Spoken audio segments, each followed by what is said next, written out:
Tonight, just a 90-mile stretch of water, but a giant ideological gap that is beginning to close after more than 50 years. Robert Moore reports from Cuba. I was very, very happy. That was a present of Christmas for me. Money, money, money.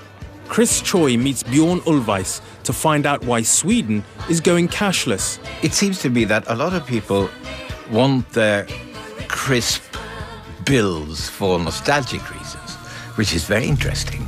And Martin Geisler asking whether politics back home matters to the British expats of the Costa del Sol. I'm in limbo. I can't have a vote in the UK, and also I'm not allowed a vote in the national elections in Spain.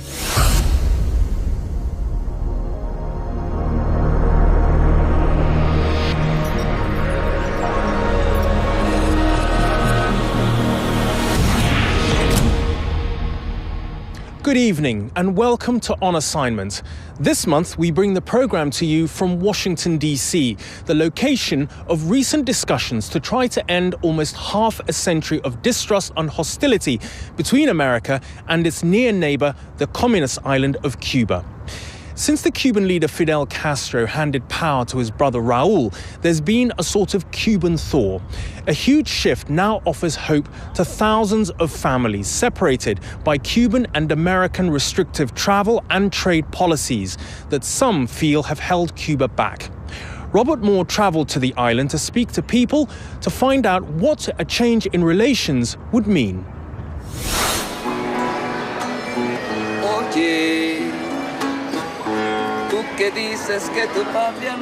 Cuba is an island of contradictions.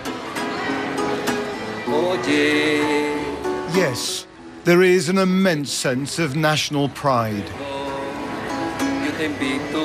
But there is also knowledge that life is lived in the shadows, of isolation, of economic deprivation. And most painfully, of families still divided between those who fled the revolution and those who stayed, and who are still dealing with its consequences. The Cuba of today was forged out of a tumultuous history of colonization and conflict. Corruption and dictatorship preceded the revolution of 1959 that turned this Caribbean archipelago into a communist nation.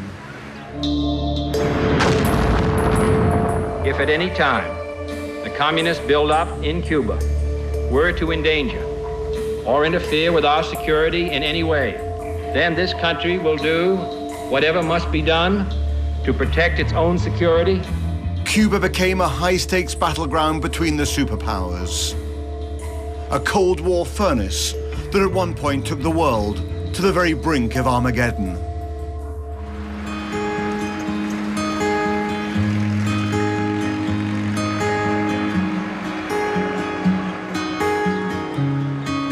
Today, it is a very different story.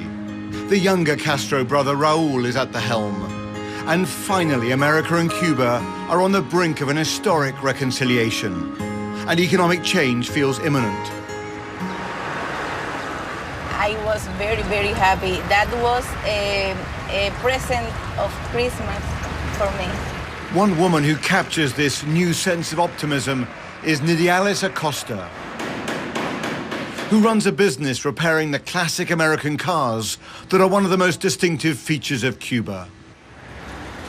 They remain a symbol of a nation caught in a time warp, people forced to cling to the old because of a US trade embargo imposed half a century ago.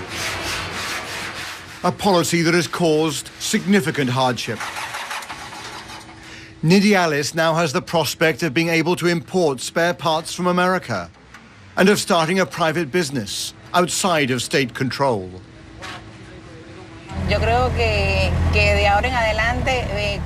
From now on, she tells me, it will be very different, with lots of improvements for Cuban entrepreneurs like me, but also for everyone else.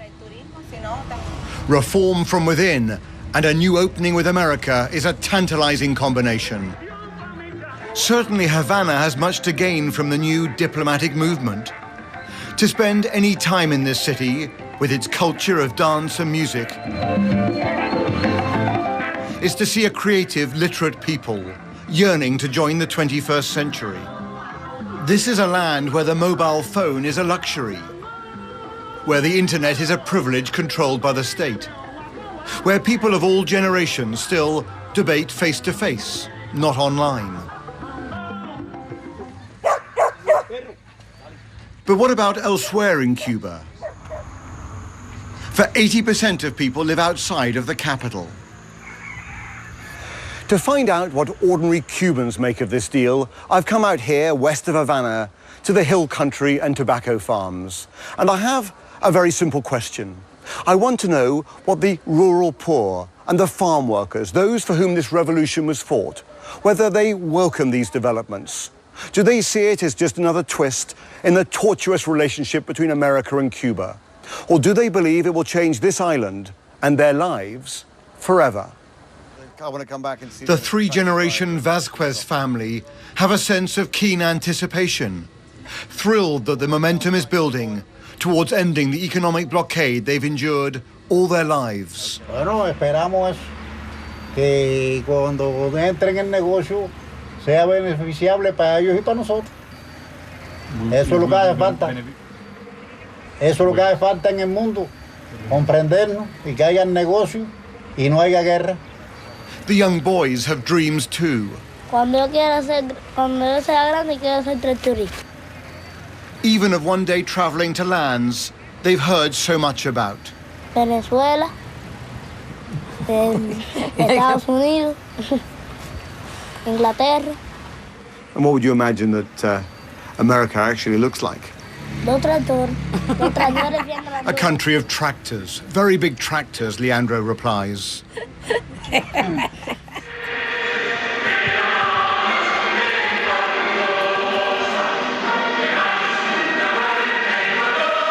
The great passion in Cuba is baseball. It is the sport the revolution has endorsed and is played out in faded stadiums and on almost every street corner. Here, the debate is whether normalization would mean the top players leaving Cuba for the US in pursuit of fame and wealth. Chiara Gonzalez is a local sports reporter. She dreams of a Cuba that may soon enjoy an open economy, and she lists what she wants to see the most. Una Cuba con internet, una Cuba con las tiendas llenas de cosas, una Cuba con precios asequibles y salarios que valgan o sea, que verdaderamente respondan a lo que la gente está, que se correspondan con lo que la gente está trabajando. But probe beneath the surface, and almost every family here has a darker story to tell. This island, defiant and resilient though it is, also suffers from an open wound. For hundreds of thousands of Cubans have fled the communist regime, making the perilous journey 90 miles over the Florida Straits to America. It is an exodus that has divided families and caused untold anguish. Bueno, eso es lo más grande que hay, lo más triste. No quiero hablar mucho porque me da ganas de llorar. Irene is 89 years old, and for much of her life she has endured an enforced separation from those she loves the most. Her son and two granddaughters fled Cuba for Miami, but with another son still in Havana, she opted to stay, now reduced to living in a world of memories and old photographs. Yo pienso en ellos todo el tiempo, todo el tiempo. Yo me acuesto pensando en ellos, me levanto pensando en ellos y el día entero pensando en ellos. Y días que me paso el día llorando. Porque yo hablar de ellos. No quiero llorar así más allá que aquí, pero para mí es lo más grande del mundo. The granddaughter she has hardly known is Yene Ramos, living in Florida. We showed her our interview with the grandmother she misses so much. I don't want to see my people suffering. You see, I don't want to see my grandmother living in a situation that she lived. Yene is part of a large, million-strong Cuban-American diaspora living in Florida, many of whom have a loathing for the regime in their homeland. I hate them a lot for all the suffering that they have caused to all the Cubans. Not only my family, many Cubans that I know, they have lost their children in the middle of the sea. Many Cubans that they couldn't come back to Cuba to see her mother after they die, not even to go to the funeral. Could you believe that? How can you be so selfish and how can you be so bad person to do that to your own country? Undoubtedly a revolutionary dictatorship, one-party rule and US sanctions all combined to exact a huge cost on Cuba, creating a tragic, multi-generational rift.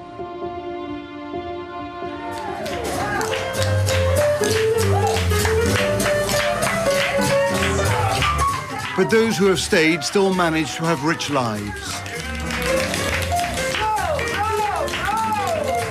Not in material terms, but by treasuring friendships and embracing a vibrant culture that politics cannot touch. Nosotros estamos conscientes de la hostilidad. This man tells me it's places like this where, amid the difficulty, friendship allows us to feel good. This is how we've endured the situation over 50 years. For Irene, so missing her family over the horizon,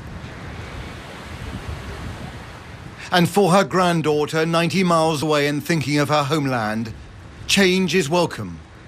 It is half a century too late, but at least, unmistakably, it is coming. Talks between the US and Cuba are ongoing. And now to Sweden, widely regarded as the most cashless society on earth. There you'll find bars that won't take cash and banks that don't have any. And most surprising of all, the member of ABBA who wrote the song Money, Money, Money no longer believes in the coins and notes. Chris Choi travelled to Stockholm to meet him. Sweden is heading into uncharted waters, moving further and faster towards a society without cash. Here, 4 out of 5 transactions are now electronic. It's led to a 20% saving on the costs of handling and counting old-style money. 5 of Sweden's 6 big banks have branches without cash. I'm here to see who benefits and who could lose. In Stockholm's 125-year-old indoor market, many think nothing of going shopping without any cash in their pockets at all. I think in 10 years we won't have cash anymore. The reason why we use cards is I think it's safer, easier, and in Sweden they accept cards pretty much everywhere. 1 apple.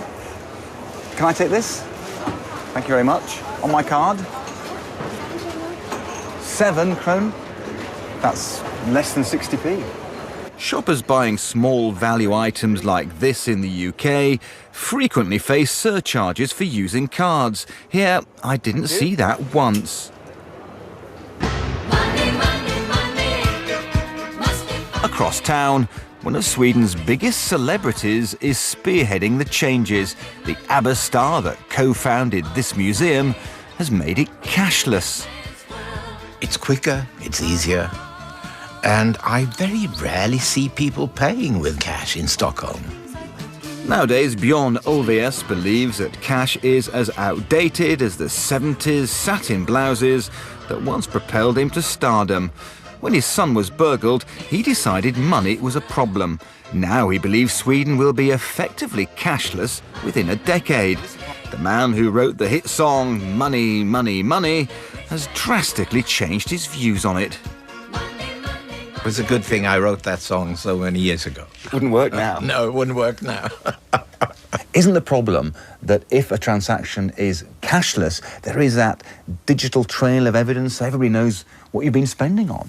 What is it that you actually want to conceal? What is it that you want to buy that we don't know about? It's a potentially embarrassing question to ask, isn't it? Say your partner didn't like you gambling. If you do it with cash, they wouldn't know, and if you do it with a card, just in theory, they would know. Oh, what a tragedy. They'd also what know, a powerful argument. They'd also know when you've been to the pub. Yes, yes. Well, you have to live with that, I guess. But far less acceptable is the prospect of having to live with increased cybercrime. I've looked at some figures that show that even here in Sweden, ID fraud is increasing as cashless transactions rise. We are living with that problem now, and we have to deal with it anyway. So this is a challenge. There's no reason to keep cash just because of that.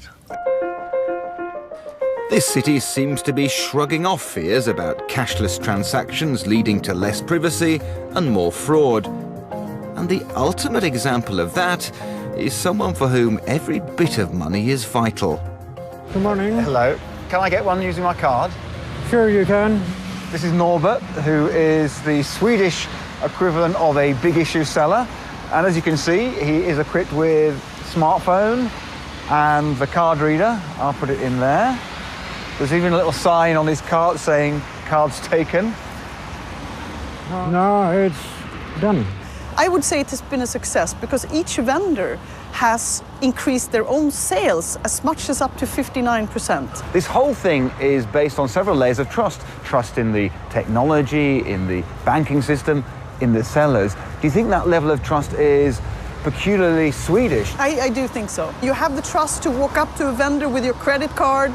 You haven't really got a big problem with that. I think that's typical for Swedes, actually. One of the most convincing claims is that less cash equals less street crime. I'm meeting one of the city's most experienced police officers, and he says the truth is a bit more complex. The muggings are still there, of course, but they don't get any money because the Swedes don't carry money. They carry a credit card instead. But that's still a problem, isn't it, if they get your credit card and force you to give your number? Yeah, that's the bad thing of it. They try to force you to leave your PIN code. So when people who are in favour of a cashless society tell me that it reduces crime, that's not really the full story. How it difference crime. It shifts it rather than ends it. Yeah, it's to get another face. Stockholm's nightlife is transforming, with plenty of places like this that simply don't take cash. Here, if someone asks for your number in a bar, it's likely to be your PIN number. And even where it is still welcomed, good old-fashioned money is in steep decline. At various times I've worked in bars, and one of my concerns is what happens to the people that rely on cash tips when you're in a cashless society? So if you get 10 crowns and a 5 crown, you're like, okay, you can keep it. But if you take on a card... So in terms of Stockholm moving to a cashless society, the people that lose out are people that rely on tips. Yeah, exactly. But some who rely on cash donations have taken action. This church, in the centre of Stockholm, is mixing tradition with technology.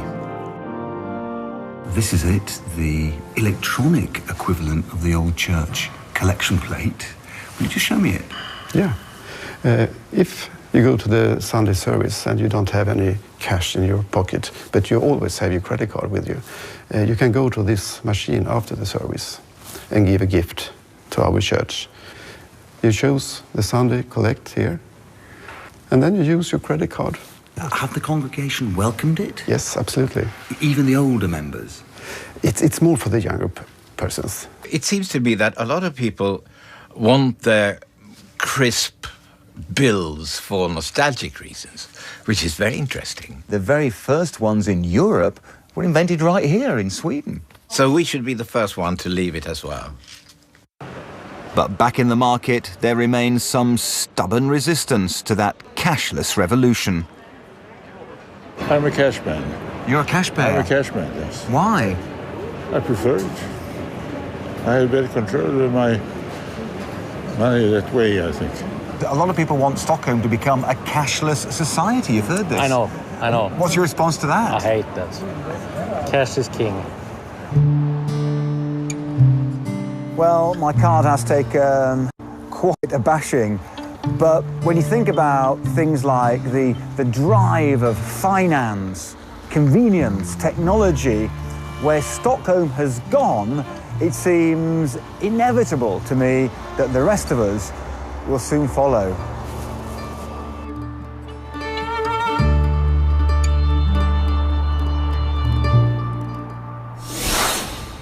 All across Europe, the move to a more cashless society will soon reach a milestone. A new EU regulation will limit debit card charges, and that's expected to boost electronic transactions everywhere. Next, the upcoming general election is set to be one of the most closely fought contests in recent memory. And it's not just votes in the UK that are going to be counted. Millions of British expats living all over the world have the potential to influence the result.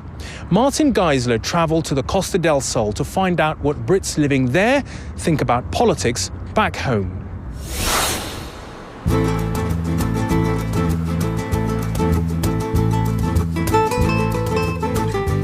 For more than 50 years, the Costa del Sol has been a magnet for British sun-seekers. Many have settled here full-time. It's warm and it's welcoming. Worries back home, like a looming general election, seem a long, long way away. 5.5 million Brits have opted for the expat life around the world. 1 million of them live here in Spain.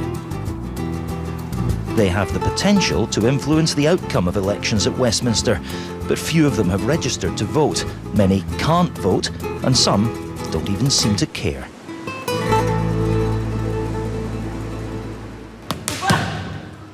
This is Olympic boxer Tom. He fought for his country in London 2012. Now he's taken the well-trodden path to sunny Spain, swapping Merseyside for this boxing gym in Marbella. It's like my second home here. I love it, and you know, it's I want to live here for the rest of my life. I like it that much. I've just settled in really well. The Electoral Commission want expats like Tom to vote, but politics are the last thing on his mind. You gonna vote? No.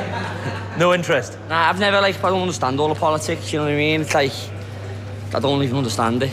Tom is by no means alone in this electoral apathy. Of all the British migrants living right across the globe, only 20,000 had registered to vote at the last count. Along the coast in Estepona, these Brits are interested in the election. Some live here full-time, others are on holiday, and then there are the second homeowners who spend their winters in warmer climes. That's such a good try. They're all citizens of Europe, taking advantage of the same freedom of movement that allows people from the continent to settle in the UK. Who are you going to vote for? Probably the SNP. Do you think it's right that you should be able to influence the government of a country that you don't live in anymore? That's where our main income comes from. It's the pensions and that, so it does affect us. Are you going to vote? Yes. Can I ask who you're going to vote for? Undecided at the moment. Well done, Zero. It's not a bad life out here in the winter sun, but it might not last forever. If the Tories keep power in May, they've promised an in-out referendum on Europe. And if Britain votes to leave the EU, what's going to become of these Brits abroad? Those who live here permanently, like Barry in nearby Benalmádena, enjoy access to Spanish healthcare as part of our membership of the EU. But that could change, depending on the outcome of the election back home in May. And this is your place? This is our place, yeah. It might impact our life with our healthcare, because obviously they might rescind that. So, well, we're not going to do a reciprocal agreement anymore with the UK, and then we'd all have to take out some form of private healthcare, which would be probably impossible at our ages, you know. So what would you do? Would you have to go home? Well, we'd have to move somewhere. But as a long-term expat, Barry can't influence the outcome of the election or any referendum that might follow. Current rules mean those who've lived outside the UK for more than 15 years can't vote back home. I'm in limbo. I can't have a vote in the UK. And also, I'm not allowed to vote in the national elections in Spain. So therefore, I can't vote anywhere. Nobody represents you? Nobody. All I have to do is sit and watch and listen and keep my fingers crossed. I've got no say. But not everyone's worried about the repercussions of a referendum. These expats share a keen interest in politics, and they reckon their future here is secure. Good afternoon, ladies and gentlemen. I'd like to introduce Martin today. They're all members of the local branch of Conservatives Abroad, and I'm here to meet their chairman, Alex Radford. And this election, I guess, more than any other in the recent past, could affect the way life is led here, do you think? It's certainly an issue that's becoming more and more prominent as the election gets closer. I don't think we've had that debate at the moment in the UK about what would happen if there was an in-out referendum and there was a vote to leave the EU. So you know, that debate's to come, I'm sure. But you know, at the moment, yes, the people are slightly concerned. They want to know what's going to happen. There's a bit of uncertainty. But by and large, I think the UK population in Spain is very important. There's more than 1 million Brits who own property from Gibraltar all the way to Barcelona, beyond and inland. So the Brits is very important to Spain. Most of our members are really quite pro-European. They love our country and they love Spain.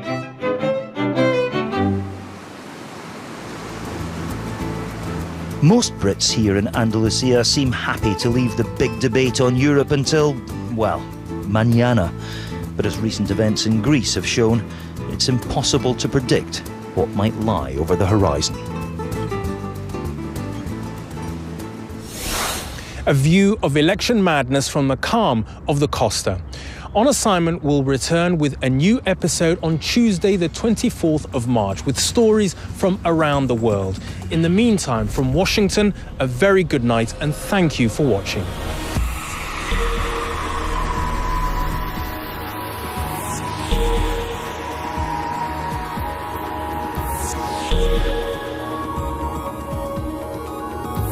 Yeah.